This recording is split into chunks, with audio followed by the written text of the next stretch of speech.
emaranhado de sentimentos, pressão, tristeza, falta de energia para fazer qualquer coisa e uma enorme dificuldade de lidar com as perdas. Um estado mental que nos leva a acreditar que não existe saída, mas existe. O Caminhos da reportagem vai revelar o que é a chamada dor da alma, vai mostrar que ela pode ser controlada e até mesmo curada. Você vai entender por que a depressão atinge 1 em cada 4 pessoas no mundo, que essa doença pode se manifestar em várias etapas da vida e que, sem a devida atenção, ela pode levar à morte.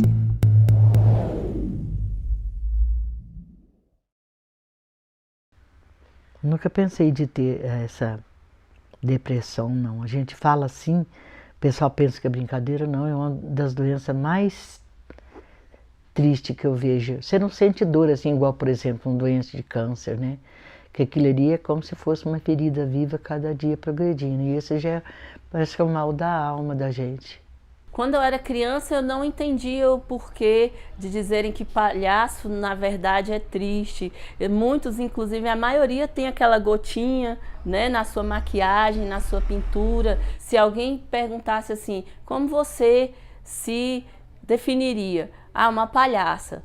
Uma palhaça em que sentido? Uma palhaça mesmo nesse sentido de gostar de fazer as pessoas alegres, mas, ao mesmo tempo, estar num sofrimento profundo. Hoje, a OMS, na sua última estatística, ela disse que nós temos cerca de 650 milhões de pessoas deprimidas no mundo. Olha o quanto que isso é grave. 50% dessas pessoas curam e nunca mais tem nada. 50% dessas pessoas vão ter um segundo episódio. Quando tem um segundo episódio, 70% a 90% das pessoas vão ter um terceiro episódio. E se deixou ter um terceiro episódio, acima de 90% de chance de ter um quarto episódio.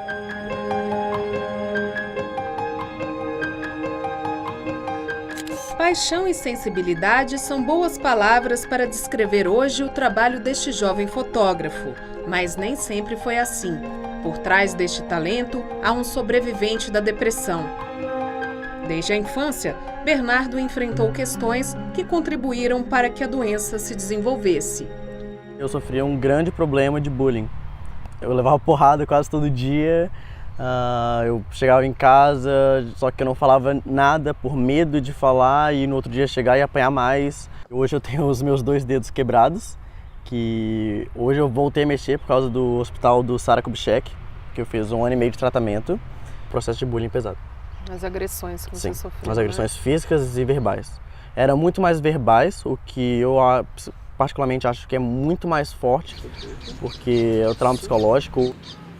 Na mesma época das agressões, o adolescente enfrentou o fim de um namoro. Só gostava muito dela, mas por alguns problemas que não dava mais para eu continuar num relacionamento, eu teria uma tristeza muito grande.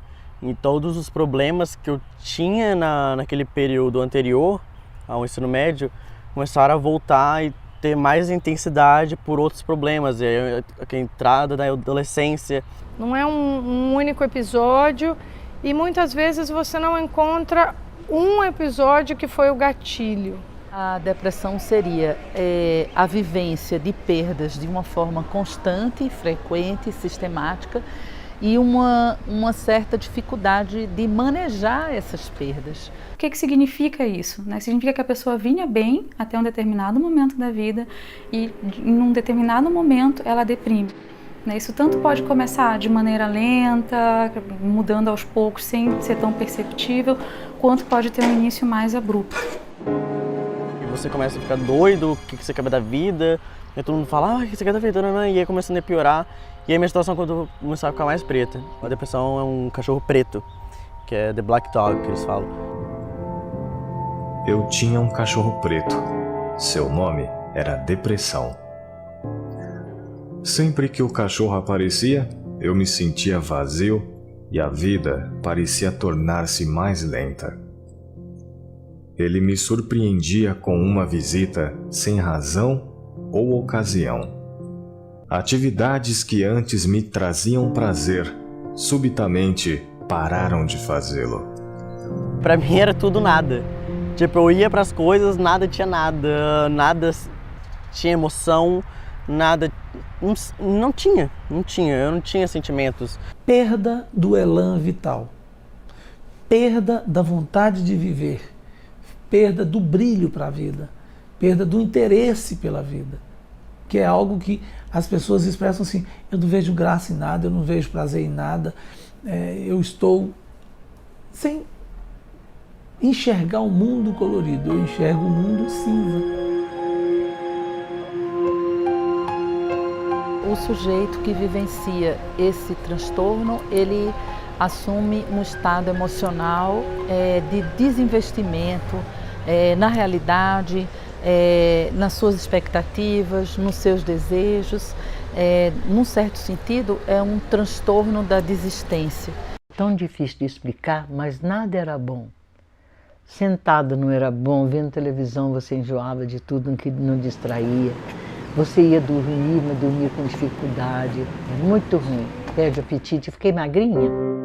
A tristeza, e além desses outros sintomas mais que a gente chama de vegetativos, né? Mais de mudanças no corpo, né? De como o corpo funciona. Além desses esses sintomas têm que estar presentes a maior parte do tempo, por pelo menos 2 semanas seguidas. E principalmente, são intensos o suficiente para me trazer prejuízos na qualidade de vida. Eu deixei de cuidar da minha casa, dos meus filhos, do meu marido, dos meus afazeres na igreja. Eu parei de trabalhar. Como detectar a depressão? Porque nem todo mundo fica antissocial, isolado. Tem gente que vai à festa todos os dias e você crê que a pessoa está ótima. Você percebe que a pessoa está de alguma forma exagerando ou se excedendo, seja no sentido de se retrair, seja no sentido de superinvestir. Se eu deixar os outros alegres, eu acho que eu vou ficar feliz. Então, assim, por mais triste que eu esteja, a alegria dos outros vai me contagiar. Nossa, a mulher é tão legal, não sei o quê. E muitas vezes médicos mesmo antes, não, porque eu desconfiava de ter depressão.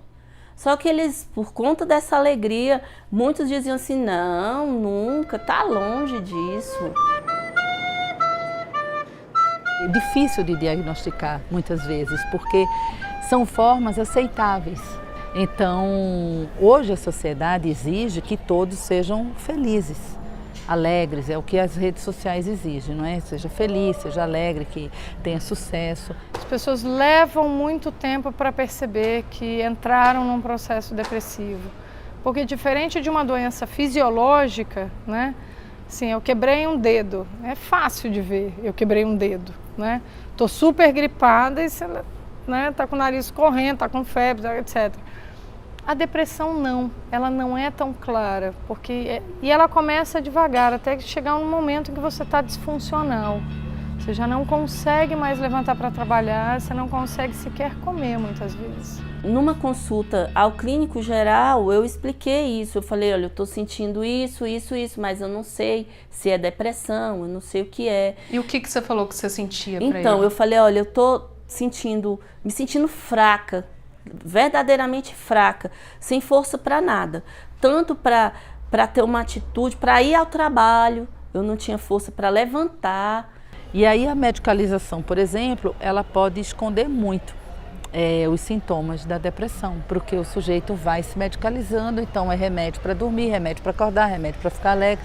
A depressão é um transtorno mental, no sentido de que a gente tem que considerá-lo como doença e não como um problema de caráter, como um problema de personalidade. A depressão ela pode ser de leve a grave. Às vezes uma depressão mais leve dá para ir levando.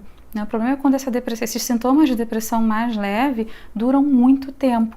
A depressão moderada, ela já começa a criar algumas inabilitações. Dificuldade para acordar, o sono mais diminuído ou aumentado, a fome diminuída ou aumentada, a memória já mais ruim. E começa a inabilitar algumas pessoas, por exemplo, nas relações sociais, nas relações de trabalho, nas relações afetivas, nas relações familiares. A depressão grave é aquele quadro de depressão em que a pessoa fica no estado de total falta de condição de ter uma boa relação com o mundo. Ela está ligada às chamadas catecolaminas internas. São substâncias que nós temos no sistema nervoso central que faz a comunicação entre o neurônio e outro.